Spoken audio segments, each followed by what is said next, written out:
Every day, businesses are watching their teams burn out. They're looking at creativity flatlining and employee engagement is plummeting. Their traditional solutions, they're just not working. So what's really behind this crisis? And more importantly, how can businesses fix it before it's too late? And that's what we're talking about today on Experienced Leadership. Welcome to Experienced Leadership, a podcast that challenges small business owners and entrepreneurs, just like you, to dare to be the exception. Join our host, customer experience expert Marc Haine, as he uncovers relevant and timely content to help you script and direct your business and teams to create jaw-dropping experiences your customers and staff deserve. Here is the host of Experienced Leadership, author of Lights, Camera, Action, customer experience expert, Marc Haine. Welcome to this episode. I am your host, customer and employee experience strategist, Marc Haine. It is so great to have you here. My guest today is the playfulness guy, Chris Marshall. And today, we're going to be tackling one of the biggest and most expensive problems companies face today. My one ask is if you know somebody who could use this information, please make sure that you go ahead and share a link to this episode.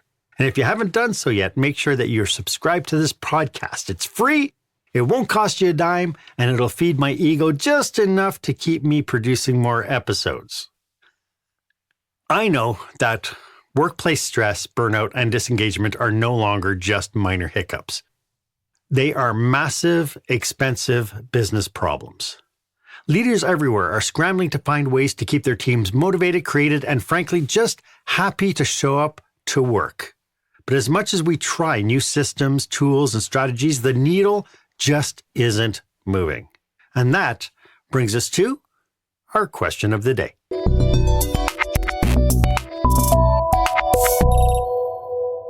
So I have to ask you, are your employees thriving or are they just surviving? How much is that disengagement, burnout, and high turnover really costing your business, both financially and culturally? And if you don't think that makes a difference, the culturally part of it, stay tuned because we'll have a lot of conversation about this. But I want you to be part of this conversation. So my encouragement to you is if you have any feedback about today's episode, go ahead, share this episode on your favorite social media platform, hashtag it Experienced Leadership, and be part of the conversation. As I mentioned, I am super excited to welcome Chris Marshall to the show. Chris is on a mission to shake up how we think about work, leadership, and what it means to thrive in an ever-changing world. Chris is a pioneering behavioral scientist, a psychotherapist, and futurist whose groundbreaking work really focuses on one key ingredient most businesses have overlooked, and that is playfulness. As the founder of the Playfulness Institute, Chris has made it his life's work to show organizations how they can transform their culture, skyrocket creativity, and improve employee well-being all through the power of play. He's an engaging speaker. He's author of Decoding Change and has an upcoming book, The Playful Advantage. Chris, welcome to the show. It's so great to have you. Thank you so much, Marc, and thank you for that lovely introduction. I've got to now live up to that. Please do. And that's my thing. I lobbed the ball into your court, and now you just have to live up to my expectation. So why don't we start off by talking about a little bit about who your clients are and how do you serve them? Yeah, sure. So within the Playfulness Institute, our clients kind of spread quite a wide range of people. So it's normally organizations. You know, that's kind of where the Playfulness Institute targets its clients, is working with organizations from really startups all the way through to very well established national, even multinational. And what we're trying to do there is essentially provide both education around playfulness, because we really misunderstand it. I'm sure our conversation will go there, but also help train leaders and managers to actually embrace kind of the elements of playfulness. And really what we're talking about with playfulness is we're talking about human thriving. We're talking about connection. We're talking about the kind of social glue which bonds us together. We're talking about stress reduction, learning faster, all these wonderful things. So yeah, we have a very wide client base. We're also now tagging on, we're hoping to also train coaches and therapists in using playfulness to get even better kind of outcomes with their clients. So yeah, it's an expanding field. And it's so interesting because, when you look at the whole theory of playfulness, when you see how kids learn the best and how they thrive in environments where they get to play, and then somewhere along the way, probably maybe it's the first year of college, we get shot down and the play stops for some reason. So you're absolutely right. And it's one of the bizarrest things that we have in kind of our human society and our kind of cultural narrative, if you want to put it that way, is that we absolutely do. We absolutely understand that as kids, play is fundamental to development. It's not just about free time. It's not just about burning off energy. It's how kids learn both new skills, physically, emotional skills, social skills. And then, as you say, something weird happens as we become adults. We kind of go, oh, okay, well, play's for kids. I'm just going to stop that. I'm going to be stressed and serious now. And we're overlooking the fact that I'm going to even kind of big this up even more, that playfulness. So I'm going to separate play and playfulness for your listeners. So play, to my mind, is the involvement in an activity. So a game, a challenge. It's a specific activity that you're involved in the moment. Playfulness, however, is the mindset we bring to it. And you'll know this, that sometimes you're really not in the mood to play. You might go along with the activity. In that case, you're still playing, but not playful. Likewise, we don't need a game to be playful. We can bring playfulness to any situation in life, any challenge, any task, anything like that. But you're absolutely right. And as kids, we kind of like, okay, we need to bake it into the national curriculum. I mean, in most countries around the world, they have built into them play for the simple reason that that's how kids learn and thrive. And then, as you say, somewhere in that mix, I would say it's even earlier than kind of like college. I think it's a kind of like very early on in the schooling career that they start to kind of like funnel you into more rigid thinking, more linear thinking, more kind of rational, logical, deductive thought. And I'm not saying that that's bad, by the way. We need both, but we've gone too far the other way. And this is where we start getting into this very weird world of what we have as beliefs around what success looks like, what our personality should be if we're a successful person. And all, yeah, I mean, we could go anywhere with this conversation on playfulness because it weaves its way into... The bubble is just getting bigger and bigger and bigger and bigger. Yeah. Chris, you've been studying workplace culture for a long time. From your perspective, what is the biggest issue you think facing businesses today when it comes to employee well-being? So let's take a big step back to the beginning. So, okay, if we're addressing employee well-being, then I think it's actually tied up. For me, it's in, if we look at numbers, things like employee engagement, if we look at numbers of job satisfaction, if we look at stress and burnout, I think those to me are kind of the biggest issues that we're seeing. And we can actually put numbers on these. So there was a recent Gallup study looking at employee engagement. And essentially what they do is they separate it into actively engaged, disengaged, and actively disengaged employees. And really what they were finding, I mean, the shocking findings of their research is that about 20% of employees are actively engaged. So that is 20% of people's workforce globally are turning up to work and completely invested in what they're doing. There is a big part who are disengaged, but not actively disengaged. And they're essentially turning up, they're doing the job, but they're not going to do much more than that. And then you get the bottom kind of 20% or so who are actively disengaged. Now, these ones, they are quite happy to throw the company under the bus. You know, they're so far disengaged that they're just like, I don't even like where I work. So, I mean, that's a major And issue. I'll let the world know it, right? Oh, and I'll tell the world how unhappy I am. Yeah, or whether it's to friends or their community or social media or just any opportunity. So they put a figure on it. I'm not sure how they measure it. It's amazing that they do. Yeah. But that was $8.8 trillion per year, the cost to the global workforce. So that's quite a big one. When we look at job satisfaction, it's linked to employee engagement, but different. That's massive. We're seeing rising burnout. We're seeing rising stress. We're seeing rising anxiety. So when we're actually kind of looking at the overall wellness of an organization, if we take those kind of as proxies for how well it's functioning, we have to actually come back and say it's not doing very well. Workplaces are broken.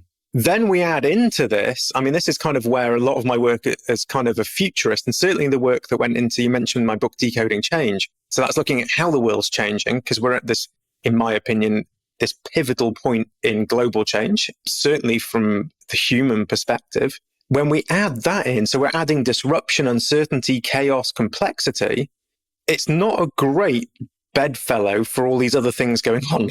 Like when we're already stressed, we don't want to be adding more external stresses in the environment. But that's the situation that we're in.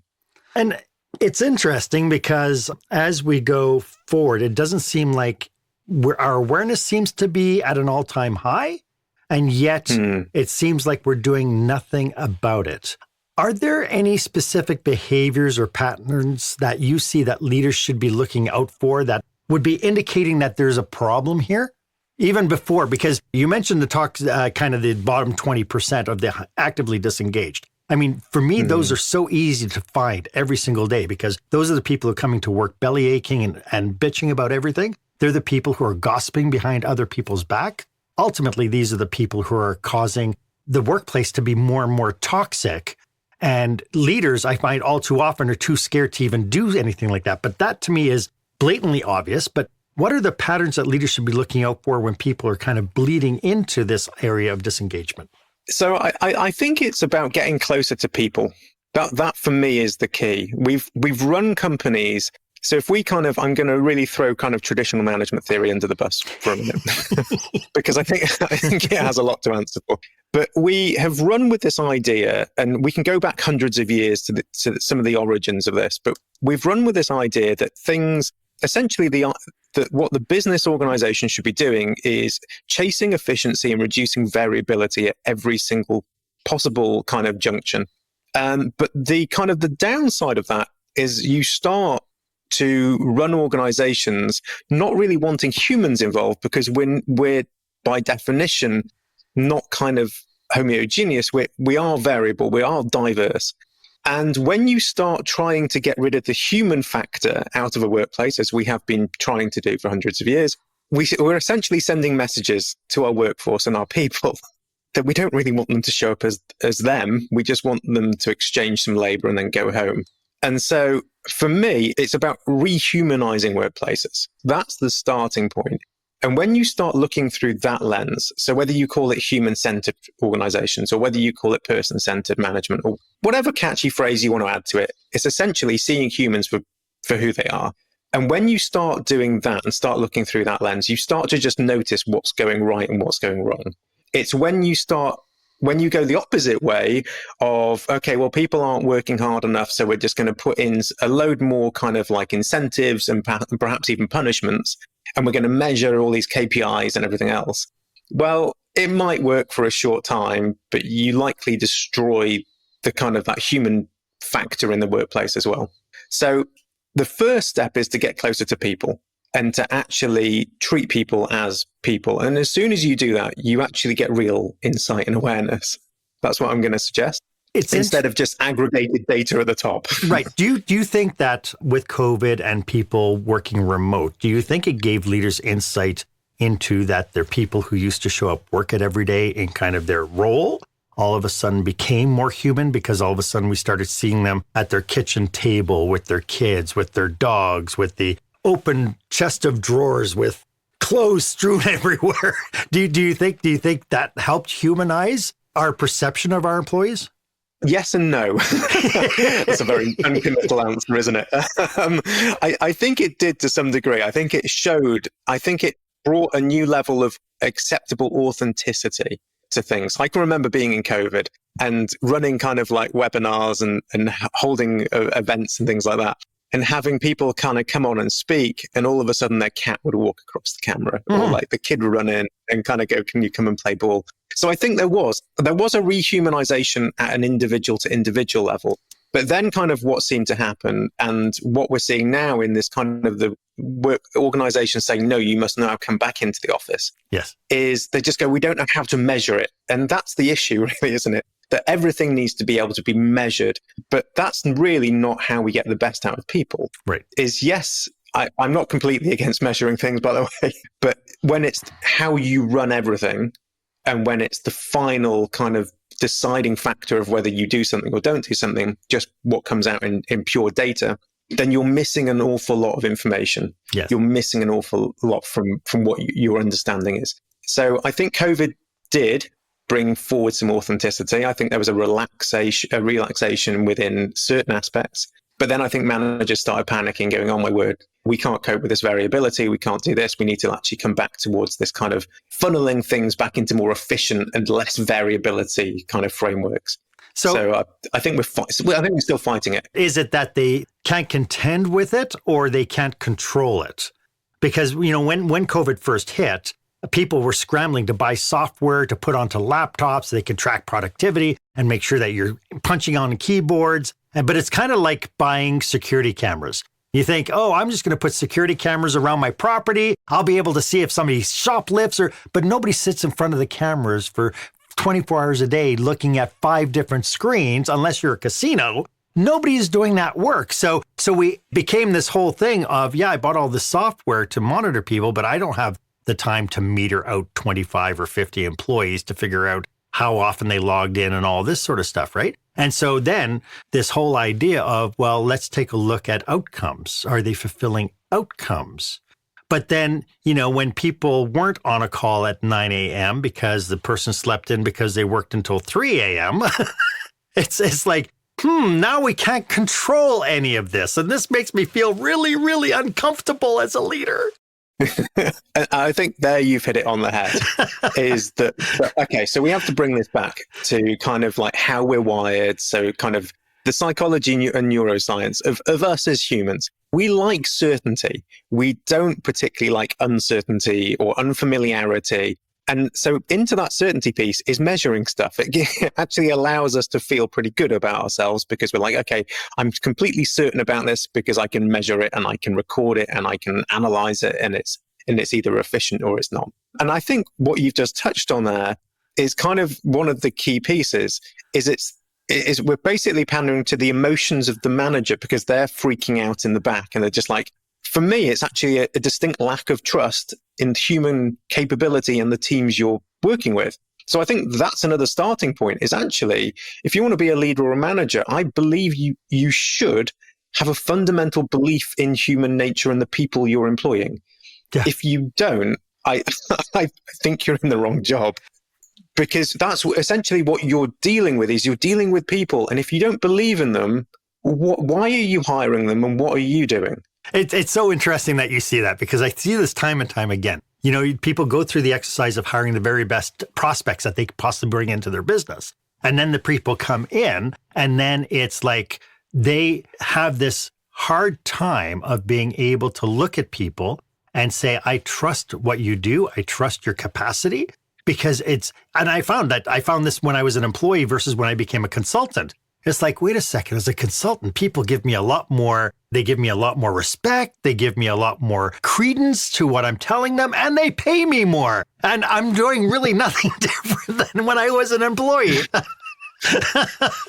There you go. You found the magic formula here. Yeah, it's the whole familiarity breeds contempt, right? But I think, okay, so let's flip this on its head in your situation, because I think you've painted a beautiful picture for everybody, is that from the way you're talking, I'm going to assume you're happier in what you're doing the same stuff, but you're probably doing it in a far better way as well. Yes. You're bringing more of you to the tasks at hand. Whereas in a rigid environment, this is what I'm trying to say is in a rigid environment where you're saying, okay, not only I want you to do this, but this is exactly how I want you to do it. Then you don't actually want a human in that role because that's essentially a robot. It's AI. And that's coming, but it only works in the simplest of environments because maybe we need to put a layer on top of this. So not every single environment, business environment or environment we work in life or travel through in life is simple, i.e. simple being we can see the inputs and we know the correlation between A and B. Right. So if we do A, we get B. That's a simple environment. And in that environment, we actually have best practices. That's where best practices live and exist. Mm-hmm. Is linear thinking, you just punch it in and you get the outcome you're expecting. Beautiful. But then that's only a small part of the world. We just run it as if that is the entirety of it. As soon as we get to anything complex, then we might be able to see the input and output. but it's less obvious, the relationship. So now we get to good practices. And good practices is essentially what you're talking about, where you have a desired outcome, you're maybe measuring an outcome, but you just take the step back and say, you decide how you get there. And therefore you start to build creativity and innovation. And guess what? That's when companies start to flourish, is when they kind of go, we expect an outcome in this kind of time frame. Okay, so it's not completely, take a year to, write a letter. It's actually something tangible. Yes.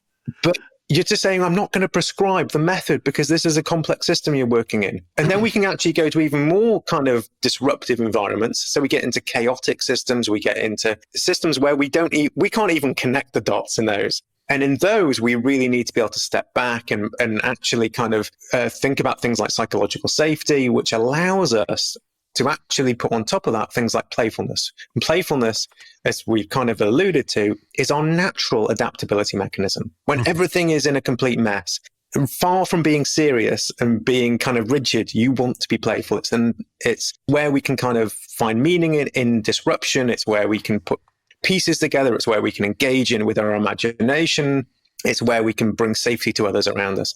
And so depending on the environment you're working in, and I have no idea where this point I'm making came from or what you said to get me here. I've completely lost my thread. But depending on the environment you're in, it changes how we need to think. And that's part of the issue of what we're talking about, is management tends to go, well, no, this is best practice, and I'm just going to apply it no matter what the environment, no matter what the case. But normally it's detrimental. Yes. Not only to the organization, but to all the employees underneath it. And a lot of what you say, like my background, my very first job in hospitality was McDonald's. And so when you think about linear thinking, when you think about best practices, when you're thinking about standing operating procedures, McDonald's was the model for that. If you were a cashier, you had, and I mean, the biggest joke was, would you like an apple pie with that? They structured it so they got rid of the human component variable by bringing humans into a role to be essentially robotic, right? But then over years, people realized by making fun of it that, would you like to supersize that? No, thank you. That's fine. Would you like an apple pie with that? No, right? And it became this thing that McDonald's ensured consistency across the board, across their brand, but we took out the human element to it. And so then why do you go to a full service restaurant where you could have a little banter with the server, or work in, you go to teppanyaki restaurants where you get to talk to the chef as they're cooking for you, and having that kind of an experience, it changes the whole dynamic, right? So when we come back, I'd like to delve more into how we can leverage this idea of playfulness into our culture so that we can turn the tides. And we'll get to that right after this. When the spotlight shines on your business, are customers applauding or yawning? In other words, how is your business performing? Make your business a star with the new book, Lights, Camera, Action, Business Operational Excellence Through the Lens of Live Theater by Marc Haine. Marc uses his business and acting experience to help you see your business like a live show, so you can create a performance your customers will never forget. Buy Lights, Camera, Action today at your favorite online retailer or directly at marchaine.com. Welcome back. I am speaking with the playfulness guy, Chris Marshall. Chris, you were mentioning your book earlier, and I thought you were going to go on to it, so I switched it. So why don't you tell us a little bit about your book? So Decoding Change, this was released in 2022. And essentially this was coming from, so I took a behavioral science approach to helping people understand what's going on in the world and how the world's changing. Because one of my kind of conversations with a lot of people is that they know the world's changing, they know it's disruptive, but actually when you ask them, well, how is it changing? We tend to kind of draw a blank. And so what I've done here is I've looked at kind of, well, we can call them kind of trends and megatrends, the biggest driving forces of change in our current world. And what I offer people is essentially a way of looking at change, which isn't the kind of the hyper-paced change that we see in mass media, which is kind of the 24-hour news cycle, which is really designed to keep you in a complete state of flux and not know what's going on in complete chaos. And instead, what I kind of offer here is we look at long history, we look at trends and megatrends, which is a far slower pace of change, but gives you that kind of clarity and direction. So we're using an awful lot of kind of behavioral science skills here to slow things down so that we're not completely, frazzled by the pace of change. We're not frazzled out by uncertainty, which obviously sparks our stress response, and all these kind of things which stand in the way of us understanding the change going on. And the subtitle is understanding what the heck's going on and why we should be optimistic about the future. And the optimism part really feeds into kind of my work now on playfulness, because I'm not denying that kind of humanity has a few hurdles up ahead. We really do. Really? Whether it's geopolitical risk, it's climate change, whatever it might be, whether it's AI kind of replacing 30% of the workforce or whatever the figure is today. I think since DeepSeek, it's probably far more.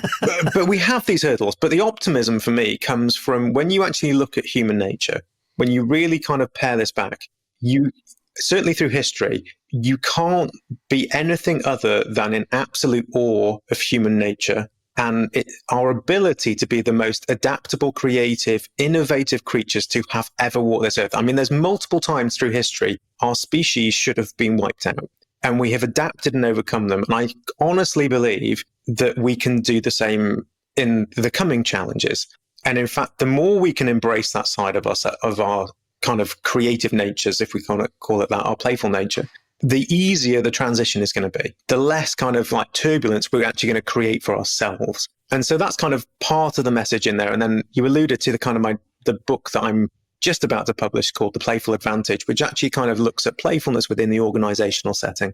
And why I've chosen to focus on organizations, by the way, is I believe that we are social creatures. We kind of, if we look at this from an evolutionary point of view, there's a reason why we existed in tribes. Today, the organization is probably one of the last places of community. And yet we're not treating workplaces like they are any sort of community. They're just somewhere where we kind of turn up and we're told exactly what to do and then told to go home. But if we actually kind of examine that, it's so true, isn't it? That we've disbanded so many others. Like most people, certainly in the westernized world, most people live on a street where they might just about know their first neighbor and maybe the second neighbor. But for most people, they wouldn't even know that. Yeah. Social media has replaced so much more, which is a complete fake window into people's lives. It's not a community. It's just essentially kind of like fake posters of what people want you to believe. And therefore, if we look at community from a point of view of common purpose, common values, common goals, then the organization is that thing today. And it hasn't been designed to be that historically, but it needs to be in the future. I love that. I've been on a soapbox for the last half year talking about how we have to stop looking at, this is a great place to work because we're a big, happy family. Because, most families are dysfunctional, and besides which you can't fire Uncle George from the Thanksgiving Day table. But falling into this idea of community. And I was working with an organization who was struggling with some things. And the more I thought about it, the more it mirrored community building within our organization. So I love the fact that you tripped over that and you said that, because it's something that's just made so much more sense to me, that if we start looking at our workplaces, at our at our teams, at our shifts, at our departments, as communities within communities, it changes the whole dynamic of what we believe people are. And, you mentioned this whole kind of the human evolution and how brilliant we are as a species. But I also, at the same token, realize that every person that we bring into our organization has their own capacity, capabilities, and superpowers that they bring with them. And unfortunately, in the industrial world, we're limiting people to stay within the job description. That's the box. Don't move. And so this whole idea of playfulness now kind of being the pathway of helping people flourish just makes so much sense to me. So if it's so fundamentally important, Chris, why are we overlooking it? And why have we overlooked it for so long? Okay, so for this, we need to go back to, I'm going to throw a few more kind of things under the bus. It's essentially just all I do is I just throw traditions out the window. But we need to go back to kind of thinking, so we're talking about kind of Calvinism, the Protestant Reformation. I mean, we're going back hundreds of years now. Mm-hmm. And if we go back to that, and the reason why I'm going back to that is that's where we start to see this idea of austerity, of hard work, of not showing emotions, really come to the fore in those kind of theological ideas about actually what it was to be a good person and actually even a sinful person. So this is this is kind of going back, as I said, hundreds of years, but it starts there. And then we kind of come forward only slightly to the Industrial Revolution. We meet the guy, Frederick Winslow Taylor. Obviously, Taylorism, he really didn't want humans. He wanted machines. He was born a few hundred years too soon, I think. But he was the guy with a stopwatch who was all about efficiency. He stripped factories of any inefficient processes. And yes, you got beneficial results from a profitability point of view. And these things, I mean, what we know from kind of psychology and things is cultural narratives are really, really hard to break. Like it's kind of like, I'm not sure it is this, but I'm going to call it anyway. It's the dead horse theory that we keep flogging the dead horse, even though it's long gone. And those kind of are baked into our fundamental beliefs and values. So I think I mentioned right at the start of this conversation, even about the value, if you ask somebody, what does a successful business person look like? They will give you this kind of this vision and image in their head of probably, I mean, it depends whereabouts that they are in the world. If they come from Silicon Valley, it's very different. But you mean t-shirts and jeans and haven't shaven in 3 days? Yeah. But for most people, it's kind of this combination of successful. They've got their kind of their life together. It's not messy. They've got everything sorted out. They're quite serious. They're diligent. They get their heart, kind of head down. And even if that's right or wrong, it doesn't matter. What's fascinating is how common the same view is. We have a singular view of what it is, rather than the diversity. And you talked about kind of bringing everybody's superpowers to the table. At that point, kind of we don't have this one single image of what success looks like, because everybody brings their own version. So the reason why we've been kind of going down this route is simply just in my opinion, a long history of doing it. And we haven't really had to change it until now, because I'm, kind of in a production economy, in an economy which is predominantly kind of production orientated. Efficiency works, but we're no longer really in a production economy. We're now in a knowledge economy, and that's a completely different beast. We're not just churning out widgets. We're basically employing people, highly talented people, to think well and to do their best thinking. Mm-hmm. That's very different to turning up and loading in some coal into a fire, where maybe Taylor was right in that environment. We don't necessarily want them to think about it. So the environment has shifted, and we're now only slowly starting to catch up. And this is where I think we kind of have all these issues around burnout and engagement and everything else, is because we're trying to run the organization as if it's still a factory. Right. It's not a factory. We're no longer in that production system. We're in a completely different environment. Now we need new tools, new perspectives, and new ways of actually harnessing the talents that we will 100% require over the coming decades if you want companies to actually survive and adapt and thrive in this new environment.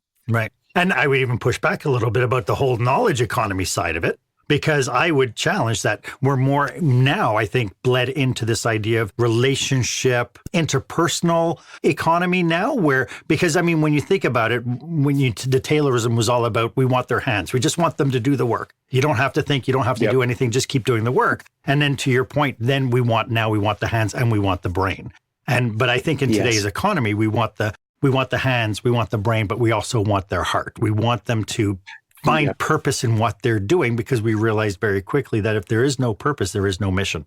Exactly. Yeah. No, very, very well put. Yeah. And so in this new environment, we need that new approach, because trying to run it as a factory system just is a recipe for disaster. So let's really stir the pot and get things moving. What does a playful leadership style look like for somebody tuning in going, yeah, no, I understand what you're saying, but what does it look like? Because, for me to play at work seems counterintuitive. Yeah, perhaps even ridiculous. Because again, talking about our belief systems, we have this idea that playfulness is leisure time. It's not serious work. That there's a time to be playful and there's a time to be serious. Mm-hmm. And we completely confuse it. So coming back to that definition I gave you first, and then we can go into kind of what are the pillars in an organization that drive both a playful climate and culture. But if we come back to that idea that playfulness is a mindset or a state, we're not entirely sure. I'm going to be honest. In the academic world, we're not entirely sure what playfulness is. It's It could be a mindset, it could be a trait, it could be a state, it could be an embodied experience.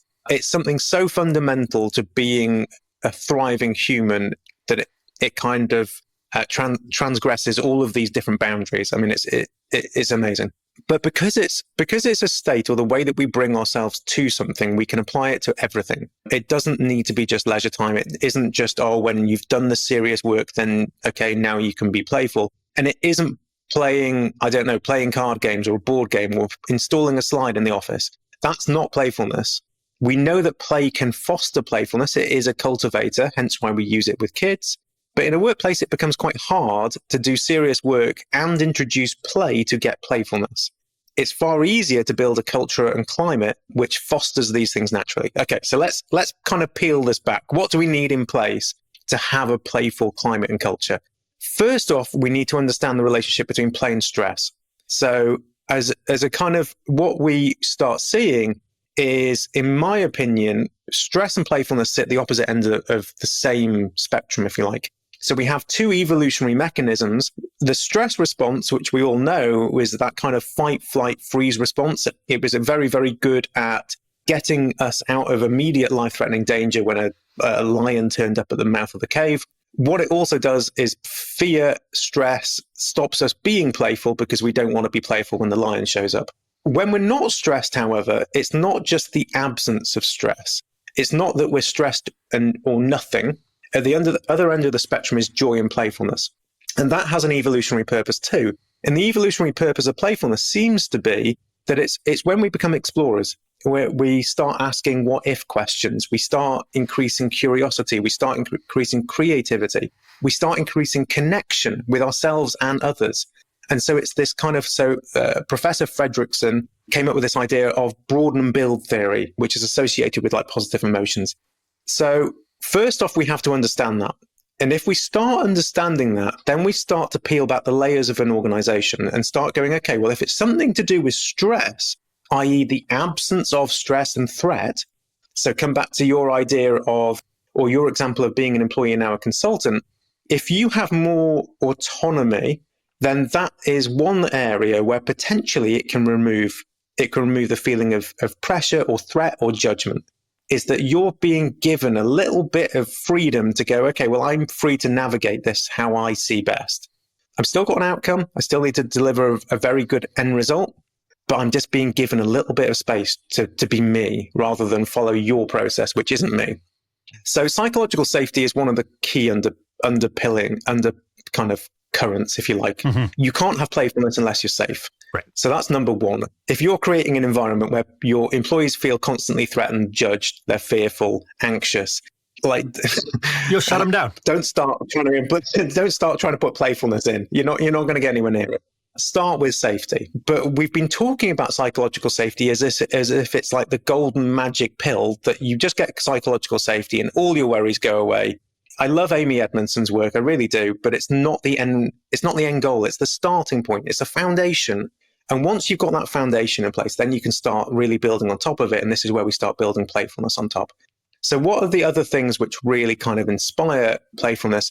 In my model of playfulness, the 3-pillar model, I have 3 parts: curiosity, creativity, and connectedness. So we know that playfulness kind of exists quite a lot within a social setting. We can be playful just individually, but we like to be playful with others. So, kind of making sure environments kind of offer that opportunity for connection. So group work, group task, group challenge is all brilliant for these things. We've already talked a little bit about autonomy, also purpose. So this is where we come back to kind of values, is when we're playful, we have a real deep connection with what we're doing. It doesn't necessarily have to be our life mission, but it has to come back to its alignment of the company's values and our values. And this comes into hiring in a massive way. And actually companies not just setting their values and sticking it on a wall and going, oh yeah, we've set our values and they mean nothing. They're just a throwaway statement. Like when we're connected on a value level, all of a sudden we start to actually believe in what we're doing. We have a goal. We can start actually creating kind of like our narrative about why we're putting in the hard work, because it's fundamentally true to something we're aiming for. we also start to build environments. So within kind of neuroscience, we have this kind of idea of co-regulation, where my psychological state is affected by your psychological state. And we pick that up. It's not just by voice or what you're saying or even your body language. It's the sum total of all that. And as you start to do this, then you start to see that energy of playfulness, because playfulness is an energy. Let's kind of put it into very simple terms. We turn up with more energy, we're more excited. Then that co-regulation effect starts to spread as well. And then I think the final part of kind of really building playfulness is allowing people to explore and experiment. So that allows them to feel like kind of the curiosity and creativity parts. One of the lovely examples I see, so the company Spank, so this was founded by Sarah Blakely. She has oops meetings. and that serves two purposes. Firstly, you have to have a very good level of psychological safety if you want your staff to turn up and talk about mistakes. Mm-hmm. That's number one. So fair dues, she clearly has that. But then there's enough, where playfulness comes in is it's even the name of it is invoking playfulness. This isn't the kind of, she could have called it, I don't know, the mistake judgment committee. The shitstorm meeting. Yeah. And instantly you'd be like, well, I'm not turning up to that. And if I do, I'm not sharing anything. And we overlook, so within organizations, certainly within a disruptive environment or kind of an uncertain world, which we're in now, we need to not only kind of embrace our mistakes, but allow others and ourselves to learn from them. And there's only one way that really happens is when we don't bury them, which seems to be the company policy that most people have, is like, oh no, we don't talk about our mistakes. We only like to talk about the things that went right. But the most innovative companies, they're the ones who are not only being creative and experimenting, but when they make a mistake, it's a learning opportunity. And that's playfulness. That's not getting caught up in the emotion of it and feeling the fear of judgment. So there are lots of different pillars, and it depends on the organization of how they score in kind of each of those areas. Because if you take one away completely, then you could lose playfulness. But each company will likely have a certain amount of strength in each area. There's very rarely a company where I've come across where they have no creativity or no autonomy or no psychological safety. These things aren't either on or off. They're scales, aren't they? Right. But it's coming back to that really a person-centered approach. It's putting the person at the heart of the decision-making and understanding what their experience of their role is. And as you do that, you start to build out all these areas for people to be more playful. Yeah. And when you do that, you start to see organizations that thrive, not just get rid of burnout and anxiety, but actually thrive. Yeah. Places where people love to be and turn up, and it really is a true community at that point. Am I right in assuming that when you publish your book, you're going to have actual steps to be able to start people being able to problem solve their corporate culture and be able to start implementing some of this? Because, yes. I get it. There's so much. I wish I had 3 hours with you, because I think we could turn this into a masterclass on how to make a cultural shift. But ultimately, some of the keys that you really fell into, you talked about creating, kind of a safety mindset or a safe space to be able to work. And you said that's the start. But I would even argue that things like trust is a precursor to that. But even better than that is leadership humility needs to take the forefront of, right? Because I think that it all follows, to your point. If somebody decides, hey, this sounds really good, I think I'm going to create a playful environment in my workplace, and trust is so low, and the people who have been the most toxic are deemed the most successful because they have the higher sales, and they're towing the corporate line, and because of that they get rewarded for it. Somebody coming into that's going to have a hard time kind of shifting that culture, aren't they? Yeah, absolutely. And these things don't shift overnight. I think that's the other thing to kind of say, is a lot of companies fall into the trap of the quick win solution. Yes. And you see this in team building days. Another thing I'm going to throw under the bus. But you kind of, I don't know, at some level, managers and leaders know that playfulness is important. They won't ever say those words because they don't understand the actual meaning of it. But they understand it at some level. And the reason I say that is when things get really bad and there's a toxic culture and employees aren't talking to each other, they go, oh, okay, we know the magic kind of pill here. We just bring in a consultant who runs a play date. And you end up, I don't know, you've probably done hundreds of these as well, but kind of like building towers out of spaghetti and marshmallows or making paper aeroplanes and seeing whose goes the furthest. And they're great fun in the moment. Well, actually, they're great fun for half the employees. The other half feel more awkward and kind of put out than they did even before the thing. But there's no learning. Like, they're kind of like, yes, you inspired playfulness for a moment, and then you took no learning from it. You didn't change the culture. You didn't change the climate. And so changing a culture and climate requires a lot more work than just bringing in somebody for a morning. But it's so much more worthwhile because you're now fundamentally changing the environment in which people are showing up and working. Right. And so it's an ongoing thing. It's not just a kind of like, oh, we need to rewrite our value system and we need to like make sure everybody's kind of grievances are heard. Those could be great kind of bits to put in place, but they're not going to be the only things you need to do. It's not a one-stop kind of like, oh, okay, yeah, we've done it all. Now let's get on with work again. It's an ongoing thing. And that's really, for me, where the person-centered part comes in. Because if you run it from a person-centered approach, you know it's an ongoing thing. Yeah. It's actually watching and observing your team and hopefully trusting in their abilities and their capabilities. And you actually switch from being a manager or a controller of people to an empowerer. Yeah. I think that's the mindset shift, is that you're fostering people to be the best they can rather than controlling them to be the least variable that you want. And empowering them to be part of your community as well, because I think that changes the whole conversation. This has been absolutely brilliant, Chris. For people tuning in, how can they get in touch with you if they want to work with you, Chris? So I think probably the first place to go is just to the playfulnessinstitute.org. So we're a not-for-profit institute, which, as I said right at the start, is all about education and things. We will be in the not too distant future running training programs for leaders and managers. So that's something else to look out for. But in the meantime, there's a ton of information on there. We've got insights on case studies. We've got insights on how leaders can actually implement playfulness. We've even got a playfulness kind of assessment if you want to find out how playful you are. So that uses my 3-pillar model.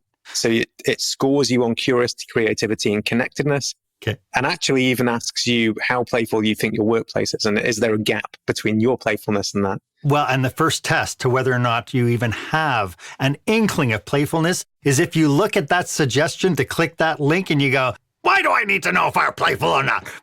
Then you fail. It automatically throws you out at that point. This has been so good, Chris. Do you have any last thoughts about what we've been talking about today? It's just such a big topic. I think I'd probably, just to wrap it up, I think it's just a reminder that play and playfulness are different. Play is the activity. We're not actually talking about turning our offices and workplaces into a place of games and jokes and office clowns. We're just talking about playfulness as this adaptability mechanism that brings the very best of who we are to the table. It's about human thriving. That's what playfulness really is. And if we can embrace it in this highly disruptive world, we're actually going to each, in a very small way, make the future so much more manageable and easy to navigate through. I love it. Thank you, Chris. Thank you so much for this today. This is, I love speaking to people who are born of my heart. And, I've gone into every business I've ever been into, hospitality and stuff. And I used to go up to the servers and they come into work and it's like, oh, hi, Jeanette, how are you today? Where are you playing? And they'd look at me and go, what? Playing? Yeah. What section are you playing in? She goes, playing? I said, well, hopefully when you're going out to your customers, you're going out there to have some fun. And so that actually became the vernacular that we use. Today I'm playing here. Today I'm playing here. And so it changes the whole mindset of why we come into work every single day. Yeah, completely. Yeah. Completely. I love that example and that story. So thank you, Marc. Yeah, thank you very much. Thank you for being here. I could tell your passion, your expertise, the amount of research that you've done on this. When your book is out, please, please, please message me so that I can put the link in the show notes so that people consuming this podcast after it's published can get to it very, really quickly, because I think it's more conversations we need to have in the workplace to be able to switch going from toxic workplaces to going to thriving workplaces. So thank you, Chris, for joining me today. Thank you. Why don't you let me know if this was of value to you? As always, my offer stands. If you would like 30 minutes of my time to brainstorm your business with you and your team, feel free to book some time on my online calendar. The link is in the show notes. It's the one marked Meet With. www.marchaine.com. And as you can tell, Chris and I are dedicated to business people just like you, business operations, business owners, leaders just like you. So if you're planning a leadership retreat, if you're thinking about a conference, if you just need expert help, please feel free to reach out to Chris and myself. Our contact information is in the show notes. It would be our honor to be of service. And while you're at it, why don't you go ahead, leave a comment or review about this episode? I'd love to get your feedback. Did you get anything of value today? There were so many hot nuggets today. Did any of it resonate? And of course, if you haven't done so yet, please make sure that you subscribe. That way you get the notification whenever I bring you fresh new content each and every week with amazing experts like Chris Marshall. Please make sure that you subscribe because then you'll get that notification. Thank you so much for joining me today. My name is Marc Haine. I hope you stay safe. I hope you stay healthy. And I hope you dare to be the exception. Thank you for joining us this week on Experienced Leadership. Make sure you visit marchaine.com for a full directory of available episodes. While you're at it, if you found today's content valuable, please share it and tell your friends about the show. As Marc says, knowledge is power, but only if you share it. Be sure to tune in each week for the newest episode. Please stay safe, stay healthy, and dare to be the exception.